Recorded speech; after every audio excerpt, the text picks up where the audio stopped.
Oh, we're off.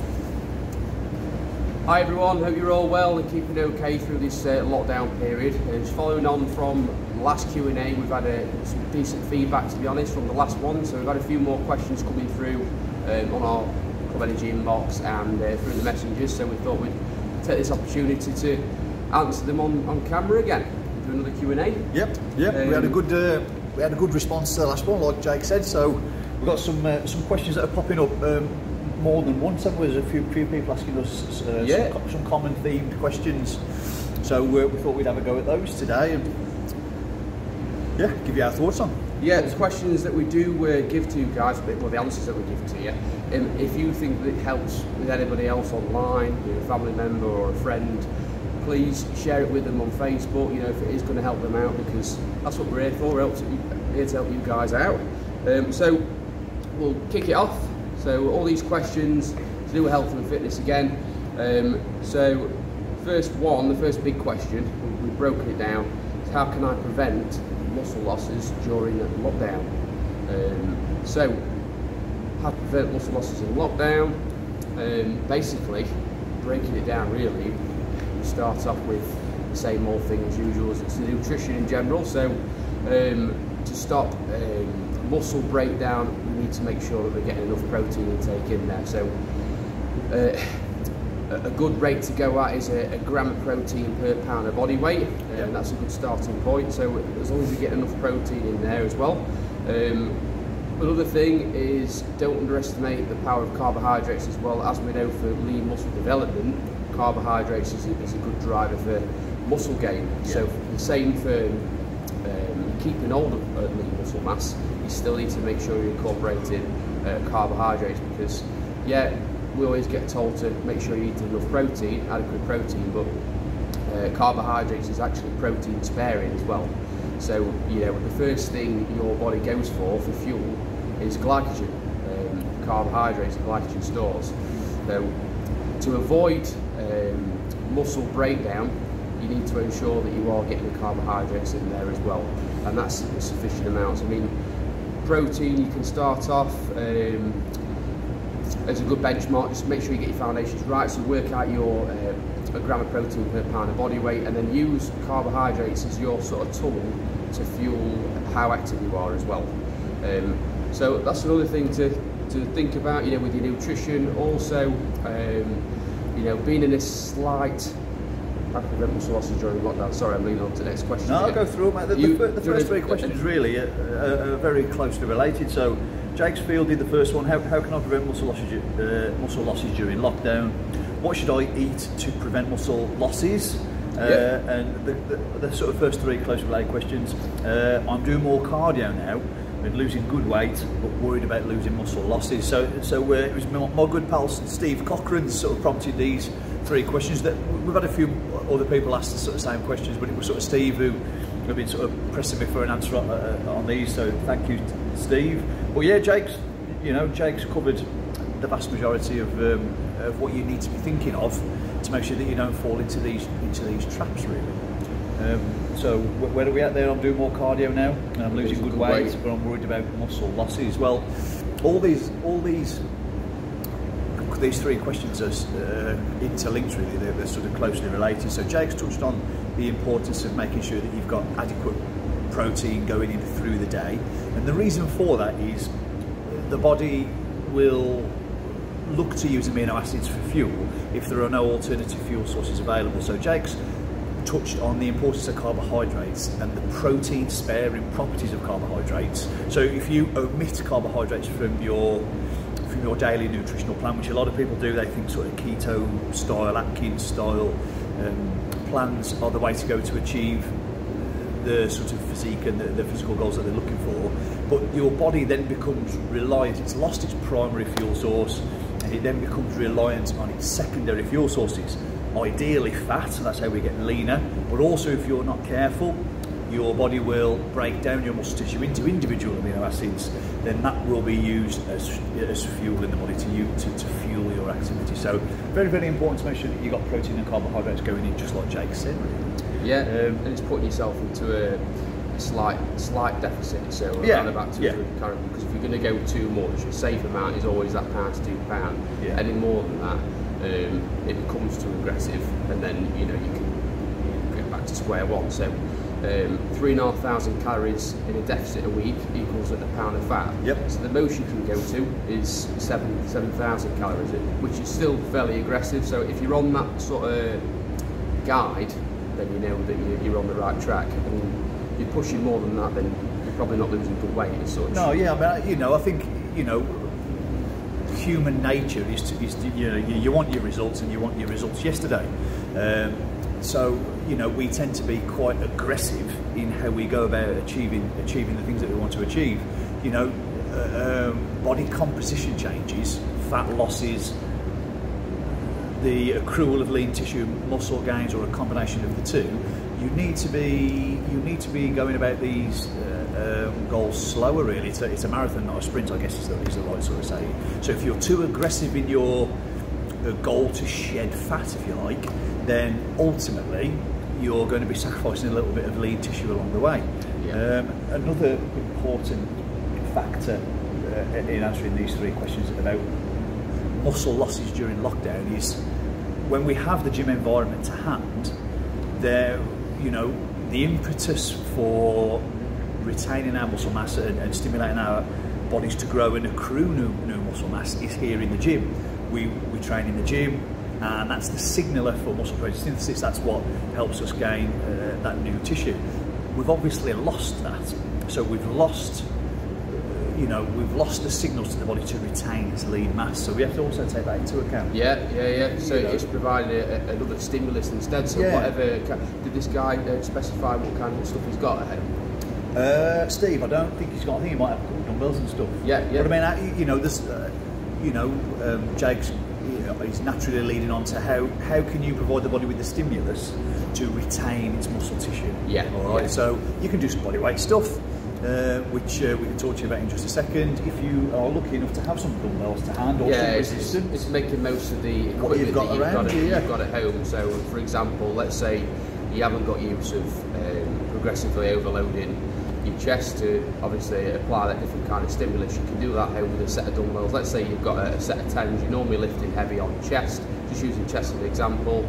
You could pre-exhaust the chest by doing loads of press-ups and then go straight into your dumbbell flies to obviously provide a different kind of stimulus through pre-exhaustion and supersetting it. It's just being methodical about your approach and just being clever about it and just putting things in place there so you can get the most out of your workout with what you've got at home, really. I mean, and I've been asked this question not only from Steve, but I've been asked this question a few times now. A few lads have said to me, I've only got a pair of 10s, so I'm not going to bother, because they feel that the 10s isn't going to give them the stimulus that they need. It's not going to be beneficial, it's not going to be worthwhile.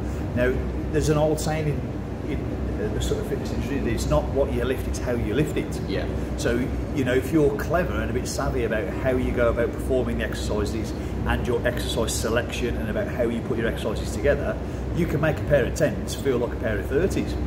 So, you can get plenty of stimulus from your light dumbbells if you've got some to hand. You can also get plenty of stimulus from working with your body weight. If you've got some to hand. So it's all very well talking about your nutrition. You should be eating the carbohydrates, you should be eating the protein, you should be doing all the things that Jake mentioned earlier about keeping your nutrition tight as far as achieving your goals is concerned. But it's really, really important as well to make sure that the stimulus for the retention of your lean tissue is there. All right, so you need to make sure that you're, use it or lose it is another old saying in the sort of health and fitness industry. If you don't do any resistance training and you're in a calorie deficit and you're doing your cardio, it's inevitable that your muscle systems are going to atrophy just that little bit. So it's making sure that you are doing something as mundane as it is, push-ups, variants, and pull-ups, and a nice place to sort of start your search for, what can I do with my body weight. During the first lockdown, I put together a series of workouts a couple of times a week called my muscle maintenance workouts.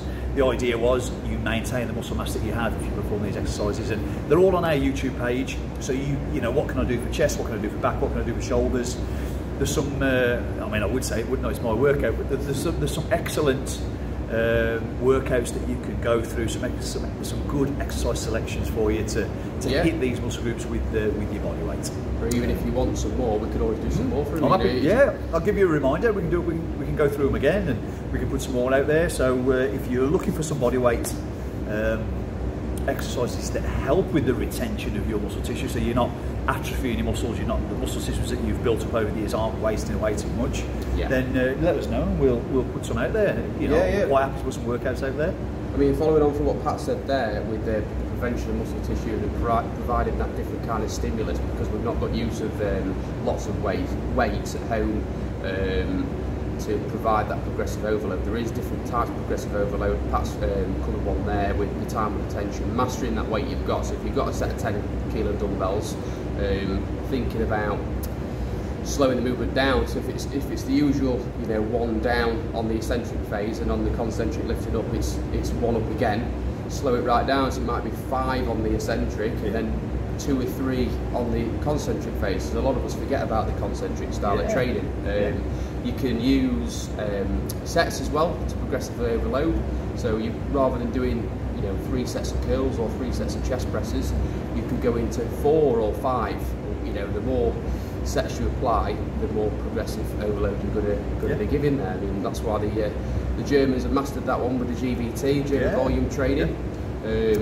Also rep ranges, cycling rep ranges as well. If you're used to 8 to 10, you can push it to 20 to 25, or even stimulate the muscle with repping out till failure. There's nothing wrong with repping out till failure if you've only got body weight. Just push a different kind of stimulus that you're not used to doing in the gym, or even developing lean muscle mass if you've got a decent gym at home. There's you can. It depends how close you are to your genetic potential, I suppose.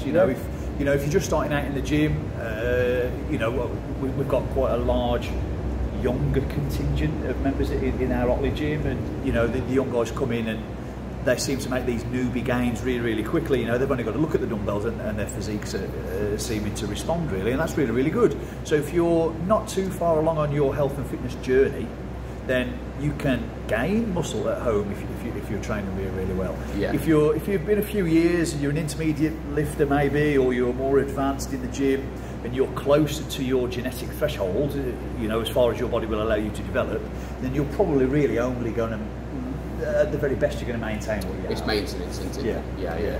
I mean, to take it one further from what Jake was saying there about what you can do with a light set of dumbbells, I quite like isometrics. So hang out so you've got the hardest portion of your lift, depending on the strength curve of the exercise, just hanging out in the hardest portion of the lift and holding an isometric. I quite like mixing my concentric and eccentric with some isometrics. Depending on the exercise that you're doing as well. So there's the isometric option there, static muscular contraction, just holding the weight in the hardest position of the lift. And that can be quite challenging as well. So there's loads of things there that we can maybe expand on for you guys sort of moving forward. Absolutely. But I think the top and tail of it is you needn't. I don't worry too much about any muscle losses during lockdown, because muscle memory is a fantastic thing, isn't it? So you'll come back to the gym, the stimulus will return for the accrual of new tissue in the muscle that you've lost. Your nutrition will naturally improve when you're training, and those muscles, I mean, from my own experiences, any muscle that I've lost in the past, it always comes back very, very quickly when you're training hard again anyway. So yes, you might have lost it temporarily, but it's not gone forever. You'll soon bring it back. Probably going to be a bit of a shock to the system when we come out of lockdown after there'll be a bit of, there'll be a bit of soreness. Maybe I would, my first couple of workouts, I wouldn't go hammer and tongs at it. I'd let your body, because your mind remembers what you used to do before lockdown, but your body soon forgets. So I would ease back in. You don't want to get injured on your first 2 or 3 workouts back into the gym. You don't want to be walking around so sore that it feels like someone's hit you with a bat up and down. Severe DOMs. If the DOMs is too severe, it's going to be off-putting, isn't it? So you need to make sure that feather your way back. Ease your way back in, of course. So next question then, moving on, we're going to which is best for fat loss, cardio or weights? This one's from Dawn Keelighan at the Retford Club. So again, thinking about the question here, cardio or weights, if your nutrition's absolutely bang on, that's on point, as we know, it comes down to being in a caloric deficit when you need to drop body fat or drop weight. So as long as you've got that in place, top and bottom of it is that's what's going to help you lose weight in the first place. What is going to help aid that, help aid the weight loss faster, what's going to get you the optimal results, what's going to get you to your desired weight loss goal faster, cardio or weights, I think is more of the question. So cardio, an array of benefits. I think it's good to talk about the pros and cons of both of them. Cardiovascular, if you're running on a treadmill or doing any cardiovascular work, obviously you are going to develop your cardiovascular, your heart health and your lung function, and you're going to feel fitter and fresher and everything else.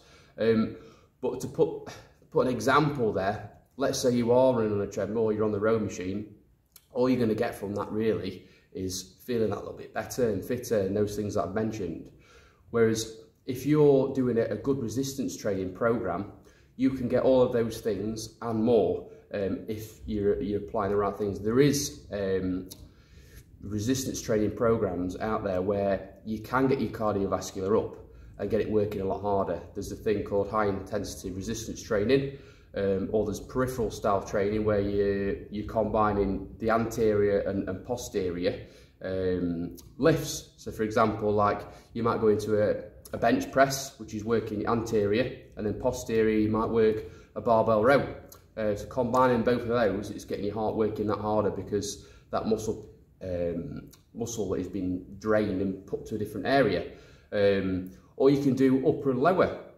So, let's say you're doing a back squat, you could go straight from a back squat into a military press. So all the blood's in your legs, straight from there it's going to go up to your upper body, chest area, around your shoulders, and your heart's having to work that little bit harder, and you're burning a lot more calories. You could do giant sets with a resistance training circuit that's really going to fly your heart rate up. At the end of the day, it is whatever's getting that heart rate, or even if you're going on a fast-paced walk, burning calories is the most important thing. So if you're doing that with weights and you're getting your heart rate up past that 70% of your maximum heart rate, then you're burning calories, but you're getting more benefits from the weights as well, aren't you? Like, let's say we're all guilty of it from driving and stuff. Your shoulders can be quite pronated. Posterior issues, whereas you're doing upper back exercises, you're drawing those back. So you're improving posture, you're improving body composition, you're increasing muscle mass, which in turn is then your resting metabolic rate is higher. So you're burning more calories just sat down, not really doing all that much compared to those that are doing a lot of cardio. I'm not taking anything away from cardio either, because it has its pros and you can use that as a tool to get yourself into a deficit, because minute for minute, cardio is more effective for burning calories and putting you in a calorie deficit. But obviously, you've got to take into account the amount of benefits that you get from weight training. This is why we try and get members and clients and everyone using the weights as much as we can, because the list goes on with all the benefits. So yeah, improved body composition as well. I think it's often asked, this one. My personal take on it is a combination of the two gives you the best body composition progress, really. Absolutely, yeah. A lot of people, this is so common of the questions that we get asked quite frequently, really, that some of our members, not everybody, but some of our members are so fixated on what's happening in the mirror that they forget what's important. What's important is your health is wealth now, is what we're saying now, isn't it? Particularly, given everything that's happening around us in the environment at the moment with the pandemic and this, the virus and all the rest of it. And what's the most important thing to us at the moment? It's a well-functioning immune system, isn't it? Yeah. So I try and, when a member asks me, say, I'm not seeing the results in the mirror that I'd like, I'm getting a bit disheartened, I feel like I want to sort of jack it all in. you know, I try and say to them, well, think of the health benefits. Yeah. You know, your glucose disposal is better, your blood glucose levels are going to be better, your blood pressure will be better, you feel fitter, your everyday tasks that you perform, you're performing more efficiently because your body's fitter, and yeah, you know, so as well, yeah, so you know, whilst it's nice to look better in the mirror, and I understand and appreciate fully that that's what motivates a lot of people to take that step into the gym environment. You know, that's very superficial, I guess, when you're comparing it to the health of the body. Yeah. So, and it's for that reason that I would never just say to anybody it's fine to disregard your cardio. All right. Yeah. What's the most important muscle in the body?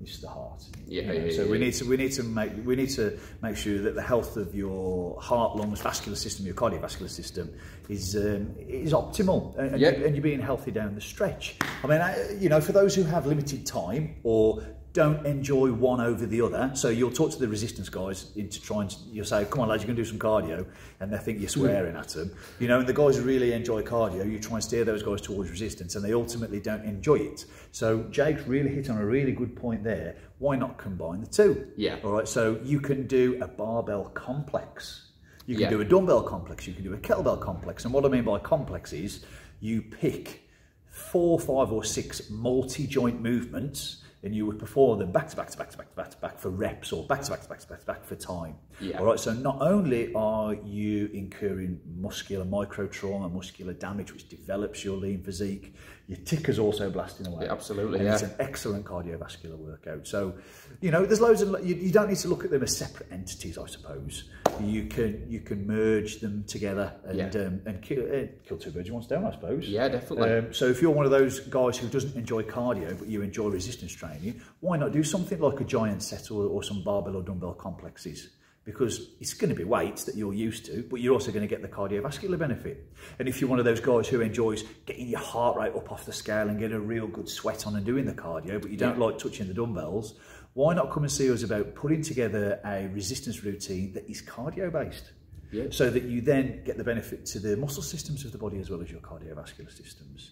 The big takeaway point for me, and Jake mentioned this, is if you just do cardio, let's say you're doing cardio for fat loss, all right, and you weigh 180 pounds, and then we step you on the scales and you weigh 170 pounds. Do you think, yes, happy days, but you've lost 5 pounds of fat and 5 pounds of muscle? All right, that's not an ideal change in body composition. And it also affects the amount of calories you need to service the mass you have. So the more muscular you are, the more food you can eat, the more fuel your body requires.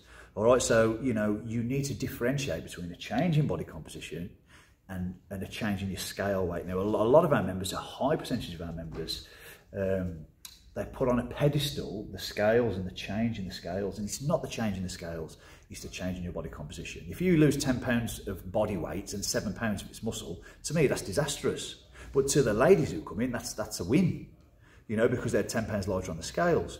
But to me and to Jake and to the rest of the sort of fitness professionals out there, that's not the way to go. Yeah, we can get so caught up in a mindset of we're tricked into it by losing as much weight as possible, and for most, losing 5-6 pounds in 1 week can be ace. Whereas we know the safe amount is a pound to £2 ideally, and other ways of checking that, rather than getting up in the morning and relying on that scale so much. And checking it once a week, you can check it daily and get your overall average, and then the week after check your average again, because we know weight can fluctuate so much on scales depending on what you're doing. You know, it can be a bad night's sleep that can affect it, it can be sodium intake, carbohydrates, it can be your water as well. If you've not been to the toilet, that can be another factor. So what you're going to try and put in place is skin calipers, skin calipers, pictures, circumference measurements. You know, get the tape measure out, as long as you're measuring the right place. And you come in from last time, because I've come across it before, where people measure themselves and they measure themselves in the wrong place, and they've said they've lost about 4 or 5 inches and it's not right. So make sure you're doing that right. So looking at those, really, we've pretty much covered it. Any more, you know, any help, give us a shout. Of course, we'll help you as best we can. What else we got there, Jake? So I feel like I'm working hard, trying to achieve my goals, but I feel like I'm not getting the results I deserve. This is from Steve Bowles, again at Retford. So You start off Yeah, that one. I feel like I'm working hard, trying to achieve my goals, but I feel I'm not getting the results I deserve. Okay, so yeah, again, you know, we've got quite a lot of members get sort of maybe disheartened, I suppose, by maybe not seeing the progress that they want, or not seeing the progress at the speed that they want, or you know, find it difficult to trust the process. It depends on what your goals are. If it's weight loss, or if it's lean muscle development, or even if it's getting fitter, or you know, a marathon running, it's good to take an analytical approach and log everything down and watch what you're doing. Lean muscle development, it takes hard graft and years and dedication to it. You know, if you're a newbie, you can get, like Pat mentioned earlier, you can gain lean muscle mass pretty quick by just looking at a weight. If you've been doing it a long time, it takes longer. I mean, it does, quarter of a pound, half a pound, sometimes a month, depending on what you're doing and how good your nutrition is. And then when it comes to fat loss, as we mentioned, it's £1 to £2. You know, over time, it can be frustrating because you could be talking to your friend and they might say, oh yeah, I've lost £6 this week. But the chances are they're going to run into a brick wall before you know it. And unfortunately, it does take some work, some graft. You've got to put the time into it. And in the long run, it will stay off. It will stay off you. I mean, we see that quite often, don't we? Where, oh, my mate's done X, Y, Z, or my friend of a friend has done this, and it's just not happening for me. You know, you shouldn't compare yourself to others. You know, you're in a competition with yourself. You know, you shouldn't put yourself into a competition with others, really. Or if you do, oh yeah, I've done that in the past. You know, well, let's say you can lose the most fat and stuff. Just anything to motivate yourself. But as long as you understand the limitations of what you're putting yourself into. So if I compete with Jake, then that will motivate my training and nutrition, because I think I'm not going to let this young whippersnapper beat me. But I also have to take into account that there's 20 years between us, or whatever there is, you know, 15 years between us. So, you know, ultimately, try not to compete with others. Be the best that you can be, and compete with yourself. I mean, you know, I'm not achieving the goals. And another one that's quite common is, you know, you look at yourself in the mirror every day. You see yourself every day, and the changes are so subtle that you just don't notice that your body is changing. You know, sometimes, you know, you embark on a new health and fitness regime and you sort your nutrition out and you stick at it for 6 months, and you look in the mirror and of course you see yourself every day, so you don't notice the changes. But if you bump into a friend who you haven't seen for 6 months, they go, crikey, Pat, what have you, you're looking great, what have you been doing with yourself? So it's how, as well, we sort of, Jake touched on this on the previous question, what methods are you using to monitor your progress? Okay, I'm not achieving my goals, and it's really getting me down. And this is a massive percentage of the health of members of gyms feel this way. You know, how are you measuring your progress? Are you using the scales? Are you using the tape measure? Are you looking in the mirror? Are you going on how your clothes fit? Is your fitness professional conducting a body composition test with you? You know, so if you're not using those things, you're not getting a clear picture of whether you are achieving your goals or not. If your goals are fitness based, are you performing fitness tests? You know, are you better at your fitness tests than you were the previous time you tested them? So it's not just body composition in the mirror. You know, fitness tests can tell you if your cardiovascular systems are developing or not. If you're an athlete who's interested in strength or power or anything like that, or flexibility, I want to improve my flexibility, well then you need to get a benchmark for your flexibility and then keep testing. I want to get stronger, well okay, I need to log my workout so that I can see whether I'm getting stronger or not. So, you know, I would advise this individual, I forget who you said it was again. Steve. See us, come and see myself or Jake or any of the other team in Retford about the best way to monitor your progress is for me. And you know, fat loss by nature is slow, same as fat gain. You know, you don't wake up one morning and there's a fat person looking back at you in the mirror. Accrual of fat takes time. You need to be in calorie surplus consistently for a long time to gain fat. Therefore, the very nature of the way fat is used for fuel, it takes a long time for those fat cells to shrink and atrophy and drop back down and for your fat to lose. Okay, you don't gain fat overnight. therefore you don't lose fat overnight. So what's the best way of saying it? Manage your expectations as well. Okay, it's not going to happen overnight. No. Muscular accrual isn't going to happen overnight. Fat loss isn't going to happen overnight. You're in this for the long haul. It's a marathon, not a sprint. Yeah. And use good feedback from your fitness team about how am I measuring my progress. That would be my advice. Yeah, looking at the journey ahead, it can be a little bit demoralising looking how far you've got to go. But if you just keep chipping away, keep your head down, and trust the process, and focus on the goals ahead, and set short, mid, and long-term goals, that will help out. Because if you just concentrate on the long term, it can play with your head. Think about it like it's building blocks for a house. You know, all those bricks, you're going to be thinking, God Almighty, I'm going to be at this for ages. But you know, day by day, week by week, month after month, before you know it, you're going to have that house built, and that's going to be you at your goal. So you've just got to be patient and, you know, put the graft in, put the work in. Yeah. You tend to move the goalposts on yourself as well, don't you? Yeah. So I remember starting off, you know, I don't know, when I was a kid or whatever, you know, I want to be 13 stone lean, and then you get there, then it's 13.5 stone lean, and then you get there and it's 200 pounds lean, and then you get there and it's like, so you keep, you know, you're never happy. It's not a bad mindset to have. Yeah, you've always got, you'll achieve your goals and then you're on to the next thing. But, you know, great point from Jake, you know, when you look at the thing as a whole, it can almost feel like an insurmountable task. A massive mountain that you have to climb, you know, whereas if you chop it into manageable chunks, you know, the longest of journeys starts with a single step, doesn't it? So, you know, you've got to start that process.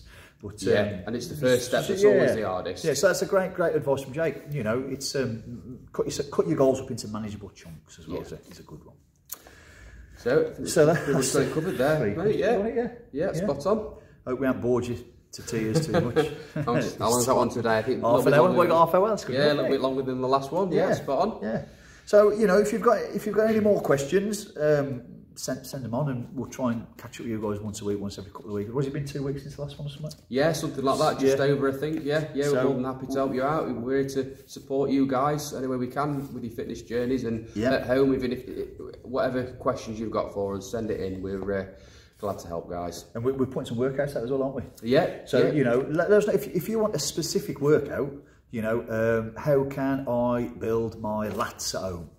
Okay, fine. Send us the question. We're happy to do that. Yeah. How can I develop my flexibility from home? You know, anything that you want to do, whatever. If it doesn't have to be a generic, you know, I just want a fitness. I want a program to do. You can be as specific as you want with us. You know, ask us for anything that you like. How do I build my chest? How can I build my chest up at home? How can I build my shoulders?